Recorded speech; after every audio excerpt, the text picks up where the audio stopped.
Boy, if you come in the barber shop wrong, What happened? you get what I'm saying? It's gonna be a bad day for you.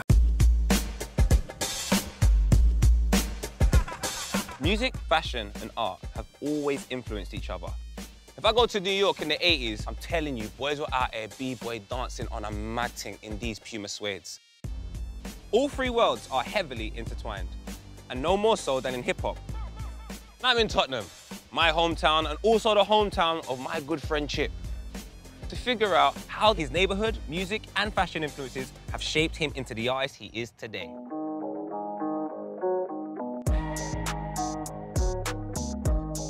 Now, Chip, tell us some of the things that you would have been listening to in the house, my brother, because you are a very, very, very soulful brother.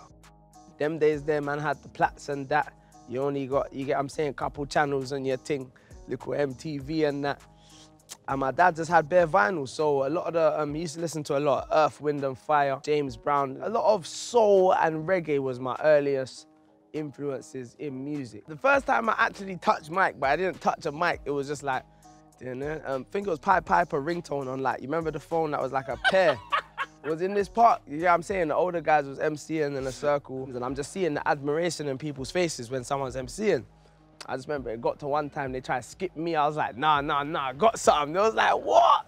And they was like, I spat my bar, is when I clocked, nah, I'm onto something. Nah, I'm onto something, you get me? So Terror Dudley was in a crew called Bun Them, and they was on Heat FM. Like, I'm on radio and that, like, we got younger Bun Them, AKA Shoddy Crew. I need to take you to see them. Dudley was like, yeah, man, boom. This is Chip, you lot need to meet him. I was thinking, wow, he got one lyric. I'll have some more by I'll have some more by next week though. But then from there, yeah, we was on Heat FM, but the place where I probably really mastered my craft, like, was a spot called Laundry Club in Finsbury Park. It was the first time man got to actually like MC with like the MCs that people preed as MCs. Kind of like an academy, mastering your craft before you get put on the screen. Laundry Club was where man really found my skill set. Yeah, you should go and buck someone that really had to put in some hours before they could even be seen. I know about this experience of hearing your voice and being in love with the voice before they even know. Yeah. I knew bare Dizzy Rascal bars before I ever had the slightest clue what he looked like.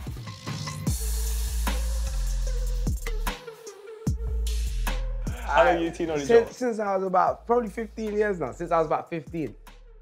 You get me? One time my brother came through, his hairline was looking crazy. I'm like, yo, where you going? He's like, yo, I got one guy, like, trust me, like, Finsbury Park Thomas, he's hard. I went down there, I ain't looked back since. Like, what sold me with T was he was like, roughly like, man's age group. You know, like barbers doing some old man just having some long chat while he's doing your trim and that. He was proper on it, like, focused, you get me? When I come out the chair, I was like, ooh.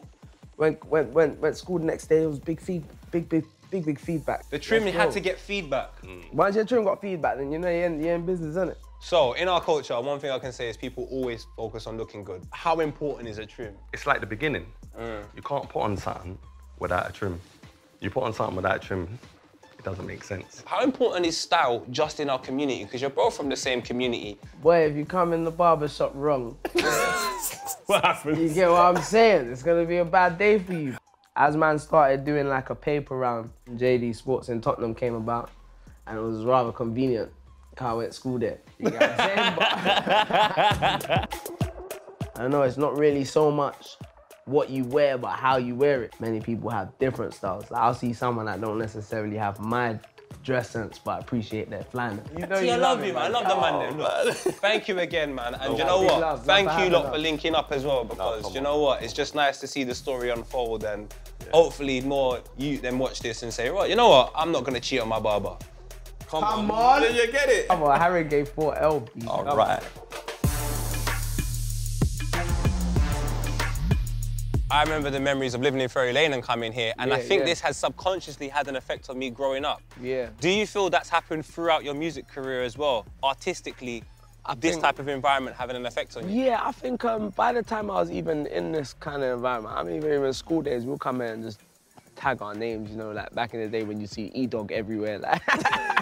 Do you get what I'm saying? But I was here. I used to actually draw, like before ever like writing a rap or anything. I used to draw a lot of manga, draw a lot of Dragon Ball Z. If I had to say a way I was first introduced to art, like, it was probably drawing. So the cover I saw with Snakes and Ladders, I was just like, is this a new chip in terms of visually? Yeah, I think definitely I'm committed to never having my face on any of my artworks ever again. Serious? Like, yeah, 100%. Why though?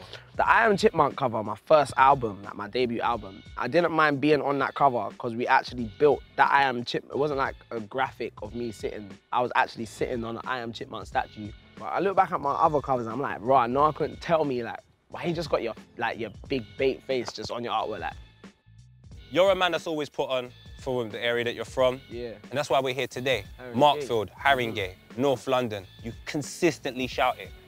How important is that to your journey? It's very important to me.